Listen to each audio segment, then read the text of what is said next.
Welcome back. You're watching Ayubowan Sri Lanka and we are with Mark Brown. He's the Toastmasters International's world champion of public speaking in 1993 and he's paying a visit to Sri Lanka. So his illustration before was about the art of non-verbal communication and little tips.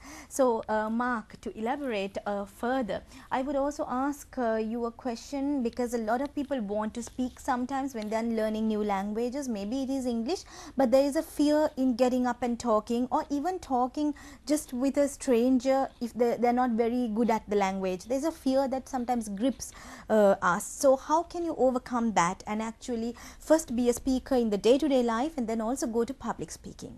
That's a very good question because people are afraid, mostly I think because they wonder, will I be judged by the person who's listening to me? Will they place any value in what I say? For those who feel fear in public speaking, understand this. You know who you are and you know your topic. Those two things are on your side. And remember this, most importantly, the people you are with don't want you to fail. They really want you to do well. They want you to succeed. So the first thing you should do, take a deep breath, relax. Know that the person across from you is not there to judge you. They really want to hear what you have to say. A deep breath allows you to relax, compose your thoughts, and then slowly and clearly share what you have to say. Start by practicing that at home, with your family, with your friends, with those who are nearest to you, who are closest to you, who are least threatening to you. That's the first step. And the next step? The next step is knowing that whatever you have to say is valuable. If what I have to say is of value to the person who's hearing me, then they should want to hear it. Remember, their mindset is, what you have to say will help me. I really want to hear it. And when you are prepared, when your material that you want to present is already in your mind and in your heart, it becomes easier. Perhaps a young person in school has to do a report and they have to do an oral report at school and they get so nervous. Well, they have done the preparation. So once you have the preparation, take a deep breath, know the audience wants to hear it, and use the material from your own understanding and your own level of confidence. The pace of your speech will also help you. When you allow yourself to slow down and use pauses, it gets the audience interested. Because a pause says to the audience member, think about what I've just said. When we pause in conversation, it also gives us time to gather and compose our own thoughts.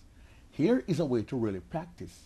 Maybe have your friends ask you a question and you aren't prepared to give the answer, but practice giving an answer for a question for which you're not prepared and see how you respond. Over time, you and your friends share the exercise. What you will notice is you become more comfortable at doing it. The adults can do the same thing as well by simply practicing responding to questions without being totally prepared. That's step number 2. Is there a step number 3 as well? For me, step number 3, when dealing with the fear of public speaking, after getting ourselves calm, taking the deep breath, knowing we prepared ourselves and researched, and speaking slowly and using pauses, is to also go back to one of the non-verbal communicators.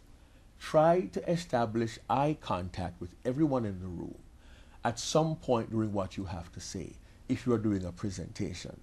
That way you will see from them the response that says, I'm eager to hear what you have to say. And the eye contact should be not just at the front, but for the entire room. In one-on-one, we know eye contact always works. But when you combine these things, preparedness, calmness, deep breath, controlling yourself, pausing when you have to, giving the audience a chance to receive what you have and to process it, and establishing eye contact with them, you are letting them know that you value them as individuals and that what you are sharing with them is important to them and they can use it.